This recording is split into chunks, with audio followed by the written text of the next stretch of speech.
kanyang kaarawan ni Vilma Santos ay dumalaw itong sina Baby Peanut kasama ang kanyang Daddy Luis at Mami Jessie dito sa kanyang Lola Vilma. Tuwang-tuwa naman nga itong si Vilma Santos sa kanyang apo na si Peanut.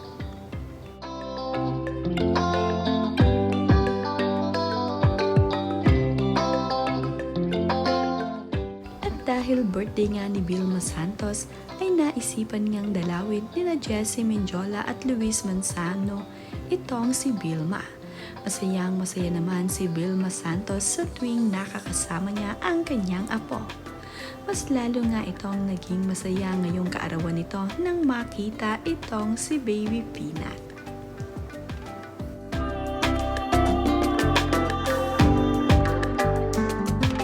Sa video ngang ibinahagi ni Vilma Santos ay makikita dito na tuwang-tuwa siya sa kanyang apo na si Peanut.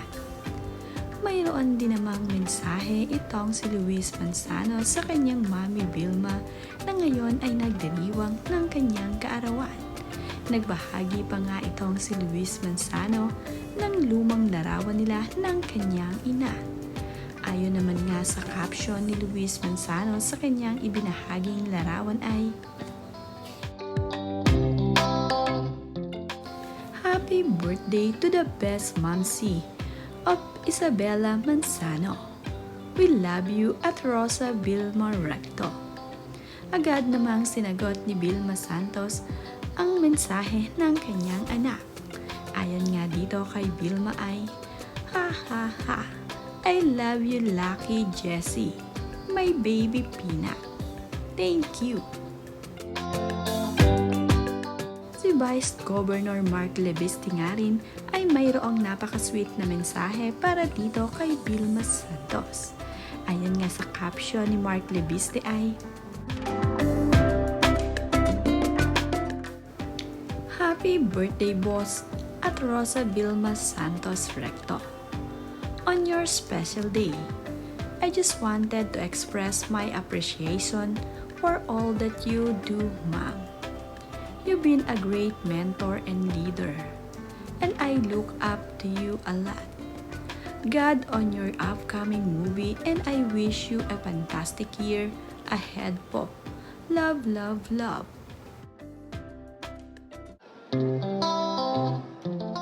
Dahil birthday nga ni Vilma Santos ay marami nga ang bumati dito. Binati nga siya ng kanyang mga kaibigan sa loob at labas ng industriya ng showbiz. Ang ilan nga sa mga ito ay nag-edit pa ng mga larawan ni Vilma Santos na mayroon ngang nakasulat ng happy birthday. Ang iba naman ay nagpadala ng mensahe dito sa kanyang social media.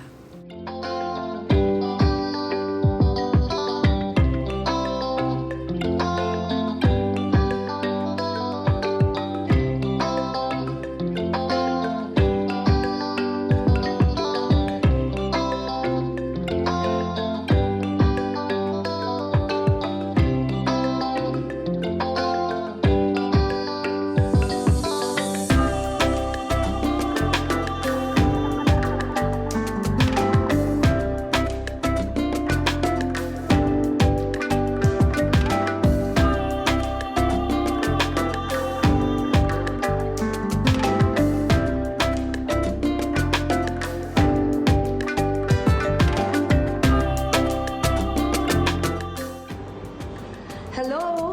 Ito po si Ate V, Vilma Santos Recto. Alam niyo po, hindi ko alam kung saan ko po ilalagay sa puso ko yung taos-puso ko pong pasasalamat sa lahat po ng mga nakaalala sa akin pong kaarawan, sa lahat po ng mga bumati at nagbigay po ng kanilang mga well wishes para po sa akin. Gusto ko man po kayong sagutin isa-isa, hindi ko po talaga makakaya.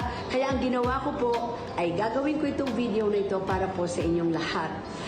Siyempre sa bumubuo po ng aking pamilya, nandyan po ang aking si Ralph, nandyan po si Lucky, si Ryan, sa lahat po ng aking mga relatives. Labis-labis naman nga ang pasasalamat ni Vilma Santos sa lahat ng bumati para sa kanyang kaarawan.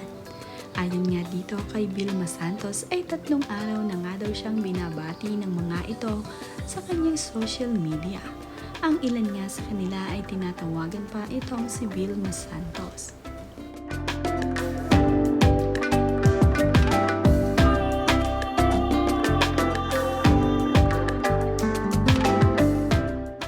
All over the world, talagang hindi nyo ako nakalimutan. 3 days nyo na akong binabati sa aking pong kaarawan. To all my Vilmanians, my Vilmates, from the bottom of my heart, maraming salamat. At talagang masasabing matibay. And also, I'd like to say thank you to all my Vilmates, millennial Vilmanians. Ang effort nyo, ginagawa nyo pa ako ng video talaga para sa aking kaarawan.